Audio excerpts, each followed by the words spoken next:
느헤미야는 동생 하나니와 몇몇 두어 사람이 유대와 예루살렘을 여행한 후에 느헤미야에게 옵니다. 그때 사로잡힘을 면하고 남아있는 자들의 안부를 묻습니다. 이에 하나니와 두어 사람은 느헤미야에게 이렇게 말합니다. 느헤미야 1장 3절입니다. 그들이 내게 이르되 사로잡힘을 면하고 남아있는 자들이 그 지방 거기에서 큰 환난을 당하고 능욕을 받으며 예루살렘 성은 허물어지고 성문들은 불탔다 하는지라. 아멘. 이렇게 대답을 해요. 이에 느헤미야는 이렇게 반응합니다. 1장 4절입니다.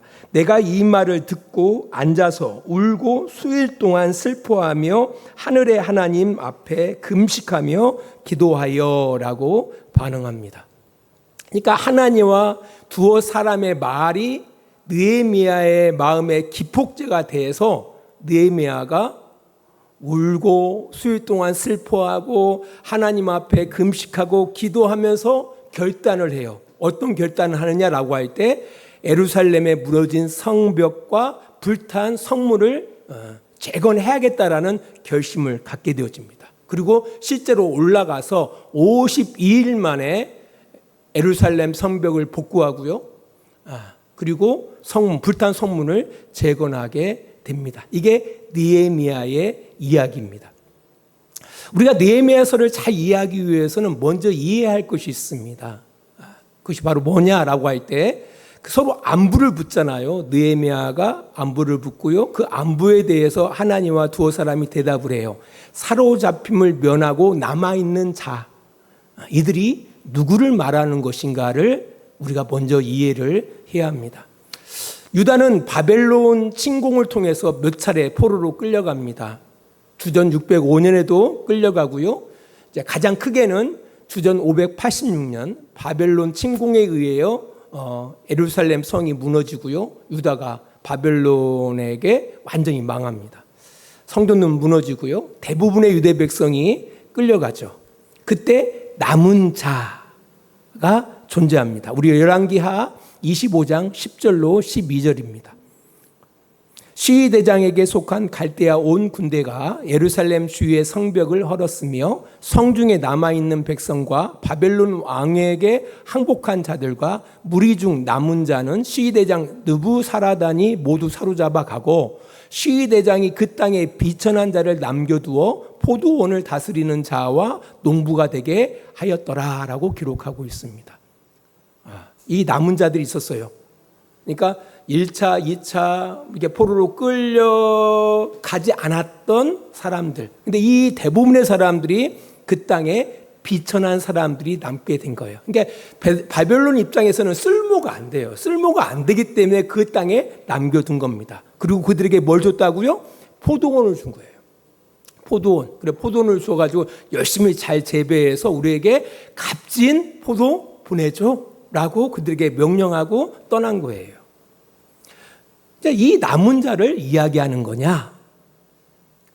이 사실 느헤미야 때는 주전 444년입니다. 정확해요. 이것은 역사적으로 아닥사스다 왕 제20년 444년이에요. 그러니까 그 따져보면 142년의 차이가 있거든요. 142년의 차이가 있어요. 그러니까 142년 동안 어떤 일이 있었느냐라고 할 때 1차 기한을 통해서 예루살렘 성전이 재건되죠. 그걸 스룹바벨 성전이라고 그래요. 제2차 성전, 제2의 성전입니다. 1차 기한 한 가운데 이 일이 이루어지고요. 그때 한 6만 명 정도의 유대인들이 기환합니다. 2차 기한이 이루어지죠. 에스라와 함께한 2차 기한이 이루어져요. 그러니까 어떻게 바라보면은 그 당시에 유다와 예루살렘 땅에 살았던 사람들은 그 바벨론 포로 때에 끌려가지 않은 비천한 사람들 이외에 1차 포도 기한으로 돌아온 사람들, 2차 포로 기한으로 돌아온 사람들이 함께 어울려져서 살고 있었다라는 겁니다. 그런데 이 느헤미야와 하나님과 그 두어 사람은 그 안부 가운데에서 유다와 예루살렘에 거주하는 이들에 대해서 어떻게 표현하고 있냐면은 바벨론 포로로 끌려가지 않았던 사람들, 남은 사람들에 대해서 꼭 집어서 말하고 있다라는 겁니다. 이것을 우리가 먼저 이해를 해야 돼요. 그러니까 586년, 주전 586년 바벨론에 의하여 유다가 망할 때 끌려가지 않고 남은 사람들을 말하는 것이냐, 아니면은 도대체 누구를 말하는 것이냐를 먼저 이해가 필요하다라는 겁니다. 이 나라가 망한 뒤에 이제 이 비천한 사람들은 땅을 받게 되어져요. 이전까지는 땅이 없었어요. 그래서 가난하게 살았는데 땅을 갖게 되어지면서 나름 힘들었지만 사람답게 살고 있었습니다. 이제 그런 가운데 이 바벨론이 페르시아에 의하여 망하고 이 고레스 왕은 칙령을 내리죠. 돌아가도 좋다라는 거예요. 예루살렘을 재건하라는 겁니다. 그래서 돌아온 사람이 6만 명이에요. 남자만. 여자까지 합치면 꽤나 많은 수가 돌아온 거예요. 근데 이미 그 비천한 사람들은 그 모든 쓸만한 유대인들이 떠난 그 자리를 그들이 지키면서 그래도 나름 버티고 살고 있었거든요. 자기 땅을 가지고. 그런데 이제 말 그대로 땅의 주인들이 돌아오게 되는 거예요. 그들이 반갑겠습니까? 반갑지가 않죠. 반갑지가 않죠. 그래서 그들의 기한을 그들은 기뻐하지 않았던 겁니다. 이게 기뻐하지 않다 보니까 어떤 일이 생겼겠어요? 당연히 갈등들이 생기겠죠. 우리가 조상 대대로 우리가 읽어왔던 땅이야. 아니야. 이미 그 땅의 주인은 바뀌었어. 서로 이런 티격태격 이런 갈등들이 있지 않았겠습니까? 또 뿐 아니라 이 기한한 유대인들은요, 그 비천한 유대인들을 사람 취급을 하지 않았거든요. 사람 취급을 하지 않았어요. 그래서 예루살렘 성전을 갖다가 재건하려고 했을 때에 그 주변 유다와 연관되어진 사람들이 함께 거들겠다라고 이야기했을 때 안 돼. 너희들은 거룩하지 않아. 이 일은 우리가 할 거야. 라고 하고 그들이 혼자 그 일을 하다가 어떤 일이 생기죠? 많은 방해들이 있었던 거예요. 그래서 원래 성전 건축이 4년 걸렸는데 방해하는 그 횟수가 16년이 되는 거예요. 그래서 총 20년이 거쳐서 이 수르바벨 성전이 재건되어지는 겁니다. 그러니까 그때만 하더라도 어떤 일이 있었어요? 그 기존에 남은 사람들과 1차 귀환한 유대인들 간에 엄청난 갈등들이 있었다라는 거예요. 반목들이 있었다라는 겁니다. 이런 시간이 흘러져서 이 142년 동안 이런 어떤 생각이 정착된 것으로 보여요. 정착된 것으로 보입니다.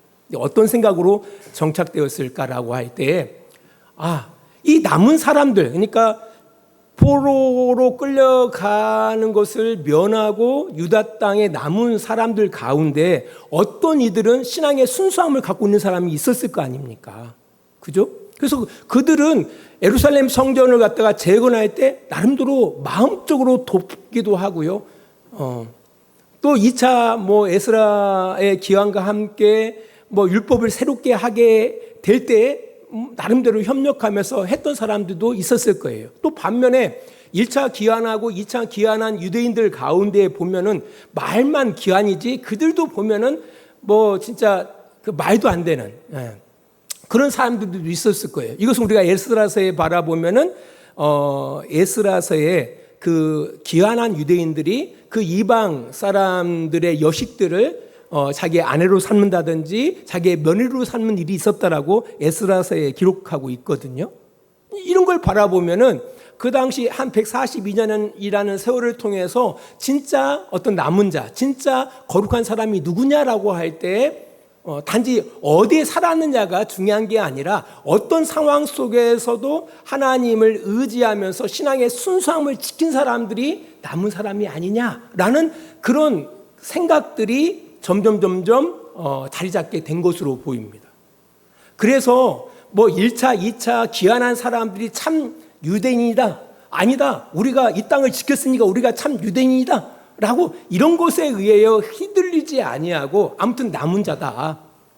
그러니까 바벨론의 포로로 끌려가지 않고 그 땅에 남은 사람들, 그 땅의 사람들이라고 이야기하고 있는데 그 땅의 사람들 가운데 신앙의 순수성을 지킨 사람들은 남은 사람들이다.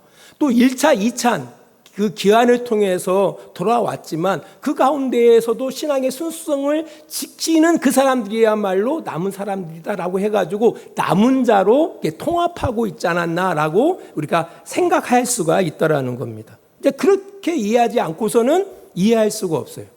이것은.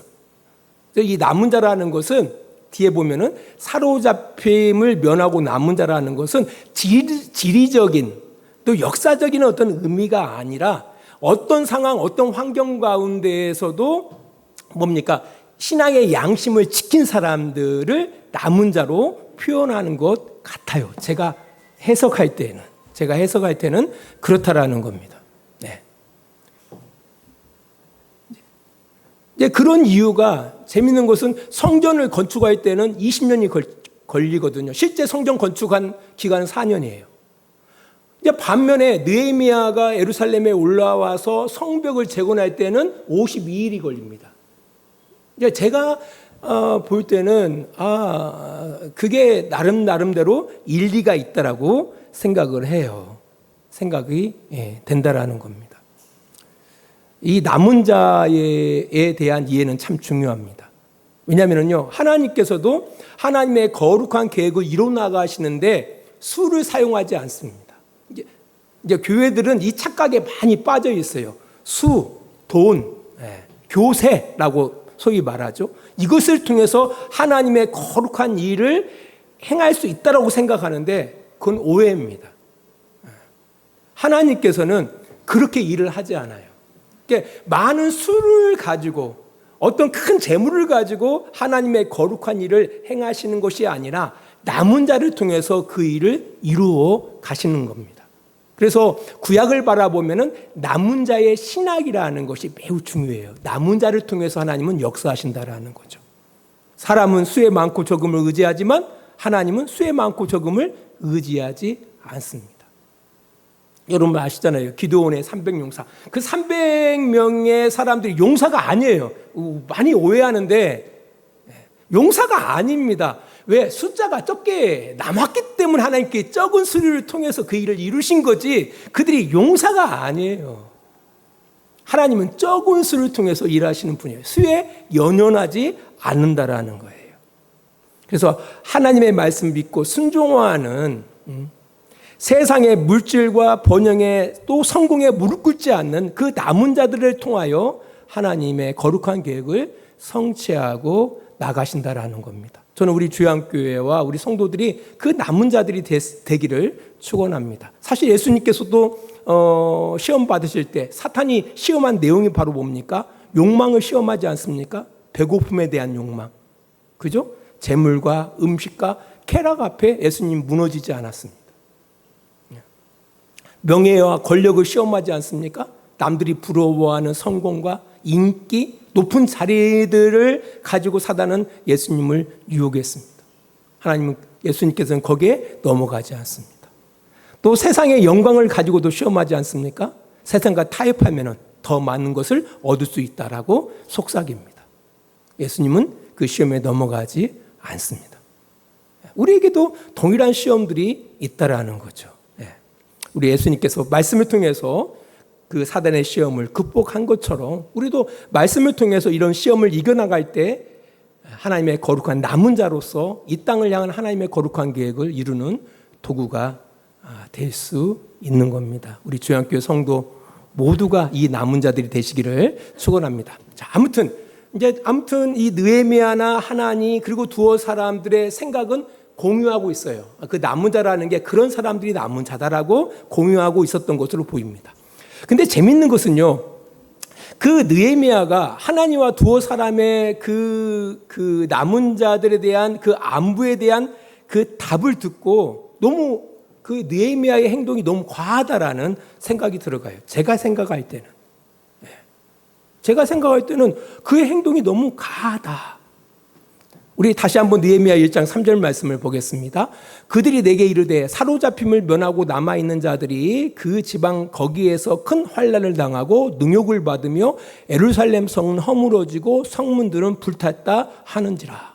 이렇게 이제 안부에 대해서 이렇게 답변을 하는 거거든요. 근데 이 반응이 너무 과해요. 보세요. 1장 4절 보니까 내가 이 말을 듣고 앉아서 울고, 야, 적당히 울면 되는데 수일 동안 슬퍼해요. 며칠인지도 정확히 나와 있지는 않아요. 아무튼 수일 동안 슬퍼합니다. 그리고 심지어 하늘의 하나님 앞에 금식해요.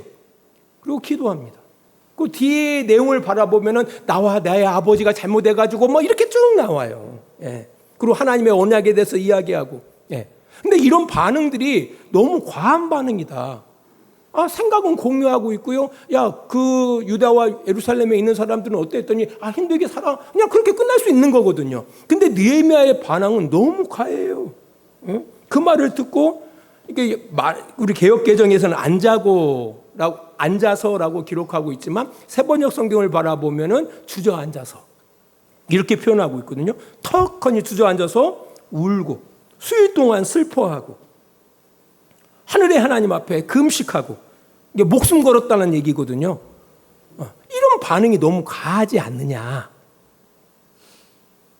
예, 설교를 준비하면서 이거 좀 과하다, 이 행동이. 여러분 어떻게 생각해요? 만일 2014년도에 세월호 사고가 있었잖아요. 그때 한 304명의 학생들하고 이제 일반 사람들이 생명을 잃게 되어졌는데, 누군가가 이제 그 이야기를 누군가가 딱 했을 때 그 얘기를 듣는 순간 막 이렇게 울고 막 슬퍼하고 막 괴로워하고 막 금식하고 기도 이런 행동을 보인단다라면 여러분 생각할 때 이분이 그와 연관이 있는가 보구나. 근데 나중에 알고 보니까 전혀 연관이 없어. 근데 그렇게 반응하는 그 모습을 바라보면서 정상이라고 생각할 수 있을까요? 정상적인 반응은 아니거든요. 한번 슬퍼할 수는 있어요. 참 안타까웠지. 아마 힘들 거야. 이렇게. 근데 이건 너무 과하거든요. 그래서 이제 고민을 많이 했습니다. 왜 그랬을까? 왜 느헤미야는 그 하나님과 두어 사람의 이 말에 대해서 이렇게 과한 반응을 했을까? 이제 고민하다 보니까 이렇겠구나라는 생각이 들었어요. 자, 성경을 바라보면은 이 말을 듣고, 그러니까 이 말, 누구의 말? 하나니와 두어 사람이 그 유다와 예루살렘의 그 형편을 이제 말을 한 거죠. 이 말을 듣고 이제 충격을 받은 건데요. 자, 보세요. 앞에서 말씀드렸듯이 예루살렘 성이 허물어지고 성문들이 불탄 사건은 주전 586년이에요. 주전 586년. 그러니까 느헤미야가 활동하기 142년 전에 있었다는 일입니다. 그러니까 하나님과 두어 사람의 입장에서 바라보면은 그때 그들은 태어나지도 않았어요. 이게 역사책에서나 읽을 만한 그런 이야기예요. 부모님을 통해서 들었던 사건이었거든요. 그런데 하나님과 두어 사람은 그 바벨론 침공에 의하여 유다와 예루살렘이 망했던 142년 전에 그 일들을 꼭 어제 일어났던 그 사건처럼 말하고 있다는 거에 이 느헤미야는 충격을 받았던 거예요. 잘 보세요. 자, 이 말을 듣고 앉아서 울고 수일 동안 슬퍼하며 하나님 앞에 기도하는데요. 3절에 바라보니까 뭐라고 이야기하고 있냐면은 그들이 내게 이르되 사로잡히며 멸하고 남아있는 자들이 그 지방 거기에서 큰 한난을 당하고 능욕을 받으며, 여기까지 좋아요. 예루살렘 성은 허물어지고 성문들은 불탔다 하는지라. 꼭 어제 일어난 사건을 지금 이야기하는 듯이 이야기하고 있다는 겁니다. 여러분, 이게 느헤미야 입장에서는 엄청 충격으로 보였던 거거든요. 누가 충격이에요? 그 말하는 사람들이 충격적이었던 거예요. 그 말하는 사람들이.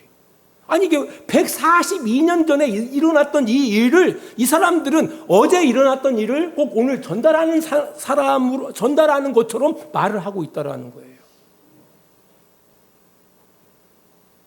누가?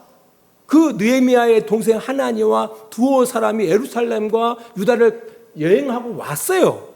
왔는데 분명히 허물어진 예루살렘의 성벽도 보고요, 불탄 성도 봤어요. 분명히 봤을 거예요. 근데 이들은 그걸 어떻게 표현하고 있냐면 꼭 어제 있었던 일처럼 이야기하고 있다라는 거예요. 그 말은 어떤 의미를 갖고 있냐면요, 이들은 이 사건을 지금 생생하고 느끼고 있는 거예요. 누가? 이 하나니와 이 두 사람은 그 바벨론에 의하여 예루살렘 성문이 무너진 성문이 불탄 이 사건을 지금 생생하게 느끼고 있는 거예요. 이것에 느헤미야가 충격을 받는 거예요.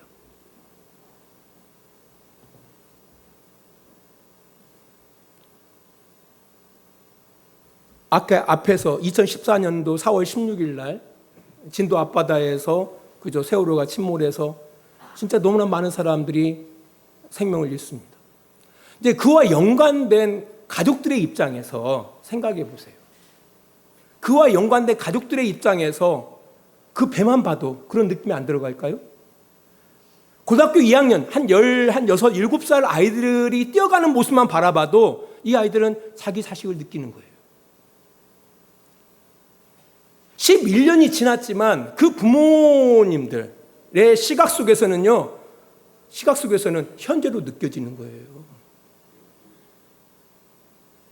왜 하나니와 두어 사람의 말이 느헤미야에게 엄청난 충격이 되었을까라고 할 때 그때 그 사건을 이 하나니와 이 두어 사람은 어제 일처럼 이야기하고 있는 거예요. 그만큼 그들에게는 충격이었다라는 거죠.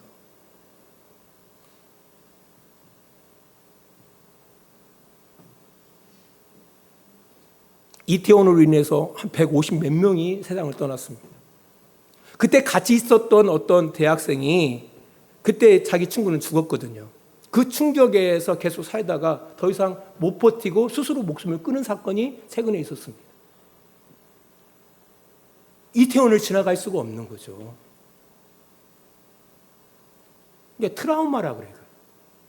이게 멈춘 거예요. 기억이 멈춘 거예요. 이게 더 이상 앞을 살아갈 수 없어요. 미래를 살아갈 수 없는 상황 가운데 있었거든요. 그래서 할 수 없이 그 고통 가운데 절규하다가 스스로 목숨을 끊은 겁니다.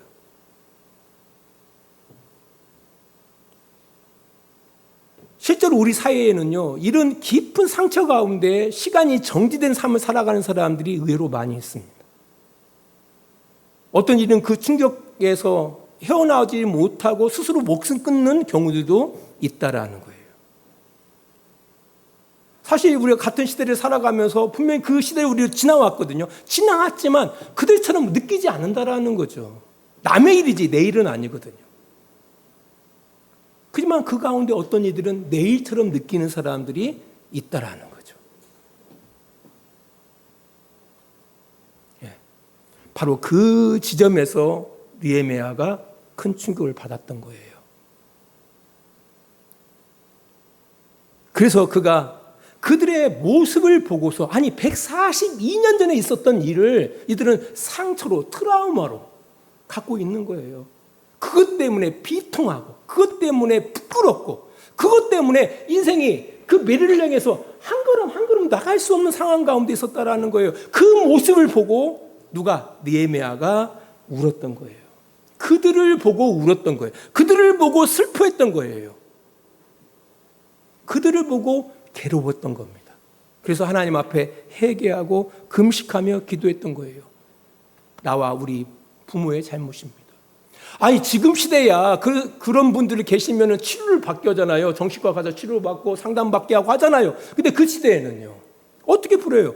할 수가 없잖아요. 그런 가운데 느헤미야가 결정을 한 거예요. 지나간 역사를 돌이킬 수는 없어요. 돌이킬 수 없어요. 다시 돌아가서 역사를 다시 쓸 수는 없습니다.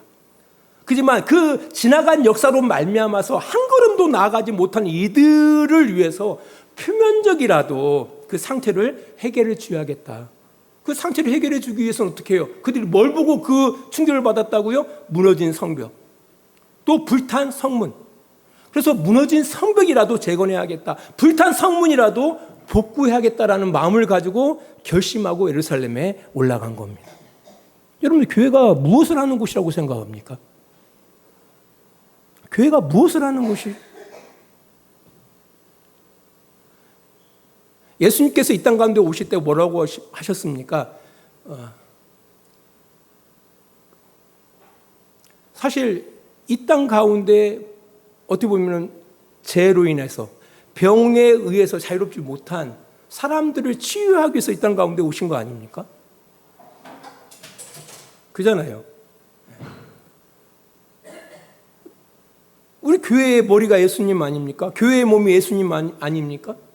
우리는 예수님의 몸의 지체들로서 예수님의 손과 발이 손발이 되어져서 이 땅 가운데 살아가는 사람들이거든요.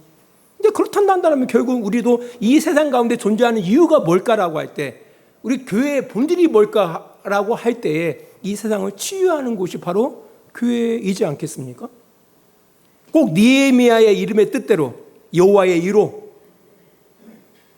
라는 그 뜻대로 사실 교회의 역할이요, 교회 존재의 목적이 이 세상을 유로하는 그런 존재로서 교회라는 이 기관이 있다라는 거죠. 예, 그런 차원에서 우리가 살아가는 곳에 깊은 상처로 인해서 한 걸음도 건강한 인생을 살아갈 수 없는 이 땅에 그 아픔 가운데 있는 사람들을 향해서 어떻게 해요? 느헤미야가 그이들의 이야기를 듣고 들어줘야죠. 교회는 정죄하는 것이 아니라 들어주고 함께 울어주고 함께 슬퍼하면서 표면적이라도 이 세상은 살만한 세상이야, 참 아름다운 세상이야 라고 그들에게 조금이라도 해결할 수 있는 그런 책임감을 가지고 교회가 그 역할을 감당해야 하지 않는가. 이것이 우리 교회가 되어져야 하고 이것이 우리 성도들이 되어져야 하지 않을까라는 그런 고민을 가지고 오늘 말씀을 전합니다. 기도하겠습니다. 하나님 아버지 감사합니다. 오늘 말씀을 통해서 깊이 고민하고 주의 말씀 가운데 귀 기울입니다. 우리가 존재하는 목적이 무엇인지 또 교회가 존재하는 목적이 무엇인지 깊이 묵상하면서 이 땅 가운데 느헤미야의 삶, 유로하는 삶을 살아내는 우리 성도들, 우리 교회들이 되어지기를 원합니다. 주님 도와주시옵소서. 우리의 가정 속에서 우리의 직장과 사회 속에서 그러한 삶을 살아내는 복된 주양교회와 성도들이 되어질 수 있도록 주님 도와주시옵소서. 예수님 거룩하신 이름으로 기도합니다. 이제는 우리를 사랑하시는 우리 아버지 하나님의 그 크신 사랑하심과 예수 그리스도의 십자가의 은혜하심과 성령님의 감화와 감동과 지키시고 인도하심이 오늘도 시간을 구별하여 하나님께 예배하며 하나님의 뜻 가운데 이 땅 가운데 살아가기를 원하는 귀한 성도들의 머리 위에와 그들의 가정과 직장과 사업장이 다 되어지기를 예수 그리스도의 이름으로 간절히 축원하옵나이다. 아멘.